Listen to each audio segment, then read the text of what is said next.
What's up, beautiful people, and welcome back to your majestic comic book review video where I say words about a comic I read and you, the magically delicious, listen.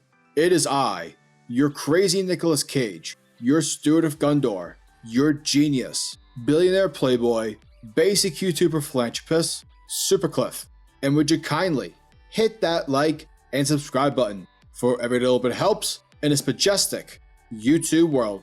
And today, guys, we are continuing our mission with Infinite Frontiers Suicide Squad, Issue 4, written by Robbie Thompson, with the art drawn by Eduardo Pensica, inks by Julio Fiari and Joe Prado, with the colors by Marcelo Mallo.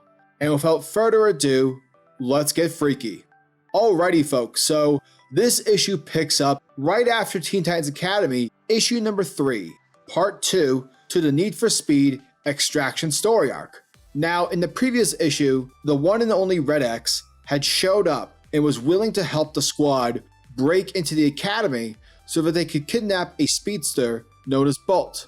But Red X, he ended up betraying the squad. Yet despite their struggle, the squad made their escape while managing to capture Red X in the process. And so now, they've brought him to Bella Reeve, and thus, this is where we pick up with both Amanda Waller and Peacemaker, who are having a discussion, but by no means is this a happy one. Rather, it's more of a discussion where, let's say, an actor tells the director or the producer that he or she doesn't think that the character that they are portraying would ever act in a particular manner that whomever's in charge wants them to do.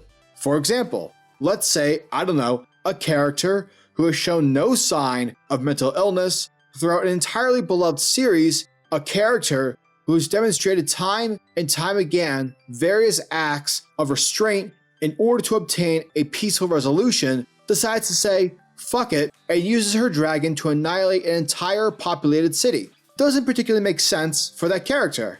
But where was I? Oh yeah. No, but legit.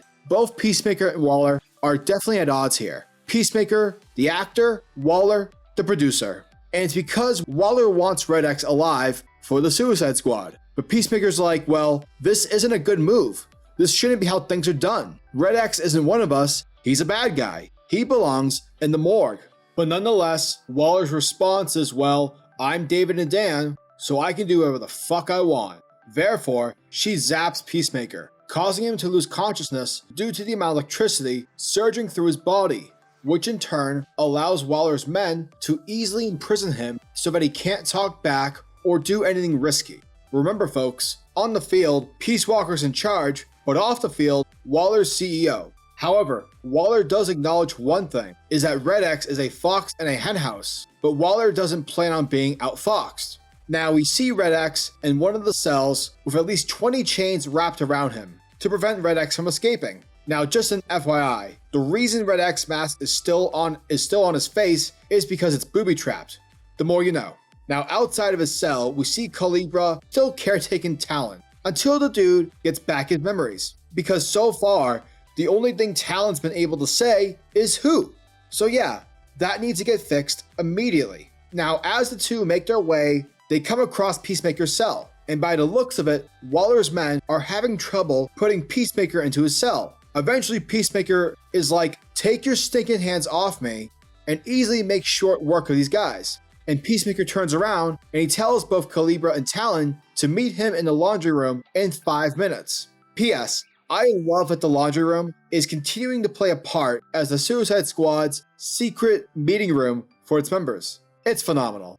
Over in the laundry room, Peacemaker and the squad are talking, and Peacemaker is telling them all that they have a problem, the problem being Waller. For Peacemaker, he doesn't mind being lied to, as long as it's in the service of the mission of peace. But their last mission was compromised when Waller took her eyes off the prize, and because of Waller's secrets, it's putting them all at risk. In Peacemaker, he uses Superboy as an example of Waller withholding intel. But Superboy is like, wait, what? What are you talking about? Now this is where things get freaky because we soon find out Red X is hearing everything Peacemaker is saying through his helmet. Because for some reason, the technology that's in his mask is able to tune in with everything in Bella Reeve. including the laundry room, which Peacemaker had altered in order to get privacy from Waller potentially overhearing the conversation. And as he's being electrocuted, Red X confesses, telling Waller that the real reason that he allowed himself to get captured is because he wanted to send her a message. And immediately, the blue electricity that's surging through Red X's body changes color.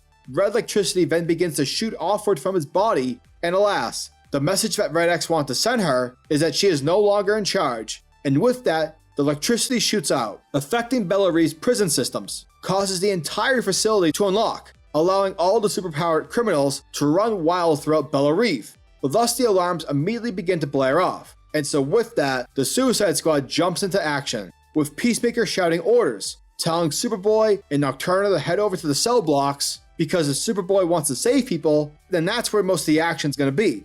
Calibra and Talon are to wait around in case Red X makes his appearance, while Peacemaker goes off to secure Waller. Now immediately we switch back over to Red X. Free from his chains, Red X punches through his cell towards Waller, except Waller's not there. Rather, it's a hologram. And once he's outside of his cell, Waller tells Red X that it's only a matter of time before she regains control of the prison systems. Therefore, Red X will be unable to make it out alive. But Red X tells her that he doesn't intend to escape because he wants to talk to Amanda Waller face to face. And this is where we see Superboy making his way through the prisoners and attempting to secure Red X. Now, as these two begin to fight, Superboy is like, dude, why are you doing this? What's your end game? But Red X tells him that he wants them all to be free, especially him, especially Superboy. And he tells Superboy that there's more to him than Nocturna is telling him, and that the answers he seeks trace back to Waller.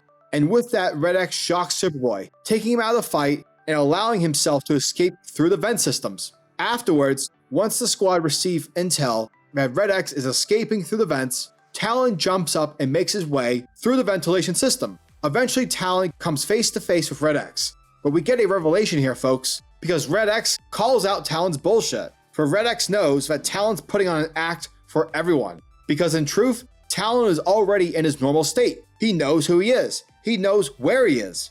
Because Talon is hoping that if he pretends long enough to not remember anything, then he'll be removed from the squad as a result.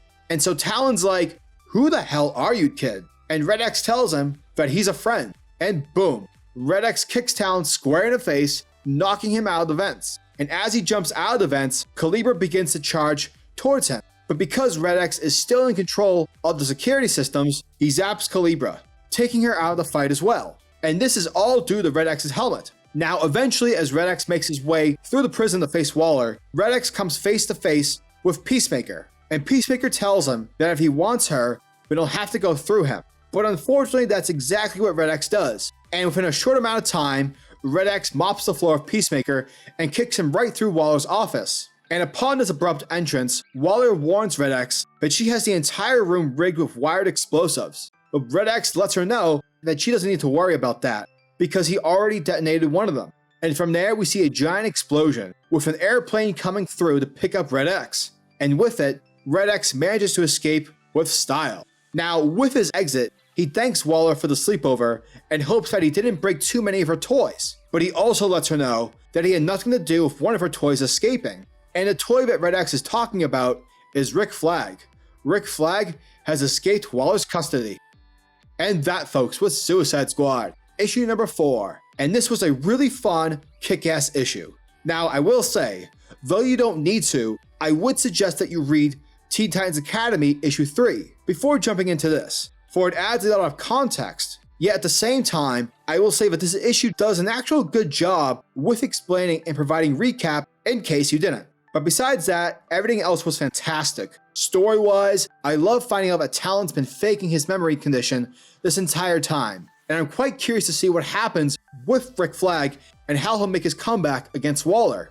The book's art continues to be fantastic, and I pray to all the gods that Eduardo Pensica stays on the book until at least Robbie Thompson decides to leave. For the art continues to be consistent, and so because of that, it's really working for the series.